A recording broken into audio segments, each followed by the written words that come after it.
ان کو خطرہ پیدا ہو گیا ہے، چونکہ وہ ایک جو ہمارے جائی صاحب ہیں ان کو ہیرو بنانے کے چکر میں جو باقیوں کو زیرو بنانے کی مہم ہے. اب یہ مطیع اللہ جان ہے، یہ کورٹ رپورٹر ہے، سپریم کورٹ آف پاکستان کی کیس جو ہے وہ کور کرتے ہیں. اب انہوں نے یہ کہا ہے کہ نئے چیف جسٹس عمر عطا بندیال کے سابق چیف جسٹس گلزار احمد نے کہ الوداعی ریفرنس میں کی گئی تقریر ایک نئے طوفان کا پیش خیمہ ہے. یہ کہتے ہیں لوگ ثاقب نثار اور صدارتی نظام بھول جائیں گے. چیف جسٹس بندیال کی تقریر میں کم عقل والوں کے لیے بھی واضح اشارے ہیں. وہ کہتے ہیں نئی عدالتی نظام کی ترجیحات ڈیم فنڈ چندے کے بعد پیش ہے، آبادی کنٹرول کرنے کے طریقے. نیا چیف جسٹس بندیال کی تقریر آئندہ حکومت کے لیے کیا خطرے کی گھنٹی ہے، تو یہ بھی اب اس طرح کا تاثر دے رہے ہیں. ایک اور ہیں ان کے حامد میر کے بڑے قریبی، جن کی وجہ سے وہ کیپٹل ٹاک سے آؤٹ ہوئے. وہ کہتے ہیں کہ نامزد چیف جسٹس عمر عطا بندیال کی پریشان کن تقریر. تو اس وقت ایک جو الوداعی ریفرنس کے اندر انہوں نے گفتگو کی، تقریر کی ہے، وہ طبقہ ملامتیہ کا جو مخصوص ٹولہ ہے وہ پہلے ہی پریشان ہو گیا ہے کہ یہ جسٹس بندیال آ گئے اور اب ہمارا کیا بنے گا.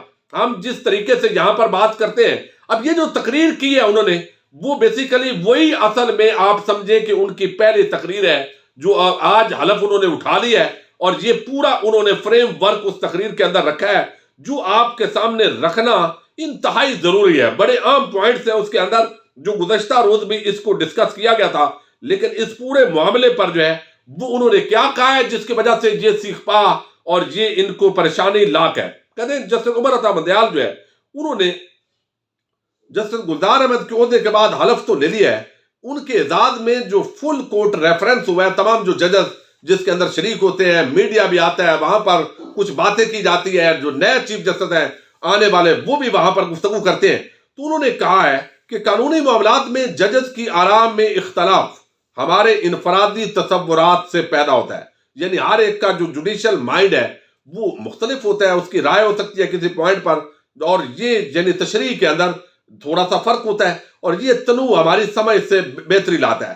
جسٹس قاضی فائد عیسیٰ کیس کے تفصیلی فیصلے کا حوالہ دیتے ہوئے انہوں نے کہا کہ اس طرح گزشتہ روز اقلیتی نظریہ اکثریت کا فیصلہ بھی بن سکتا ہے.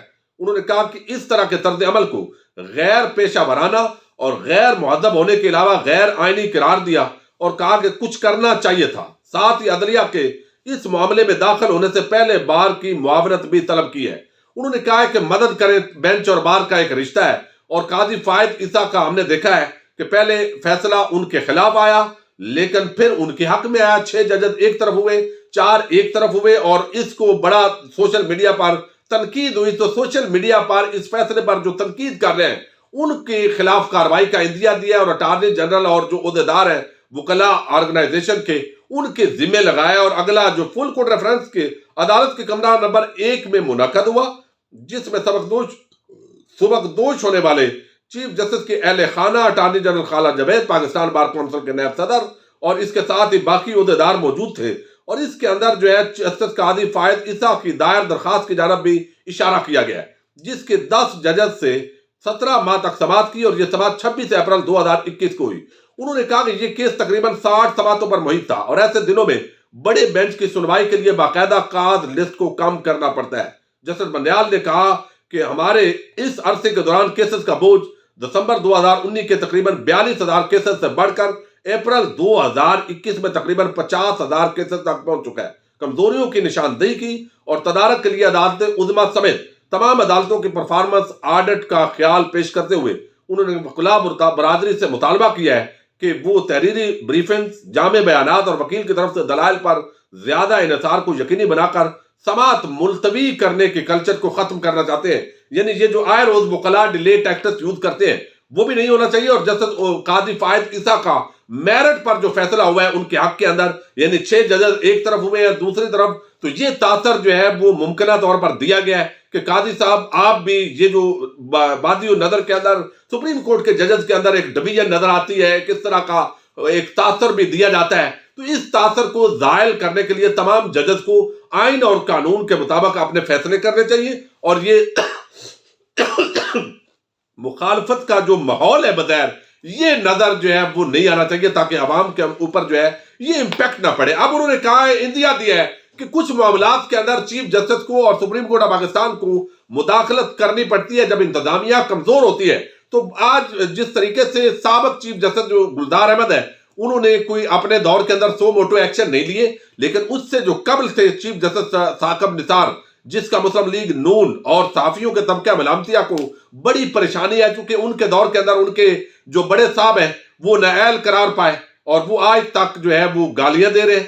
اور اب جو ہے اس پورے معاملے کے اندر بڑا کھل کر جو ہے وہ دوبارہ جسٹس عمر عطا بندیال پر تنقید کا راستہ کھولا گیا ہے کہ اب وہ سو موٹو ایکشن بھی لیں گے اور پھر بڑے بڑے عام معاملات جو ہے وہ کھلیں گے. اور چونکہ ان کو پتہ ہے کہ یہ جج جو ہے یہ بھی شریف خاندان اور مافیا کے لیے سخت ثابت ہوں گے، اور جب تک یہ موجود ہے یقینی طور پر وہاں مشکل ہے ان لوگوں کے لیے. تو یہ اب پراپیگنڈا کا آغاز کر دیا گیا اور ٹوٹ پڑے ہیں نئے چیف جسٹس پر، لیکن انشاءاللہ یہ اپنے ایجنڈے کے اندر کامیاب نہیں ہوں گے.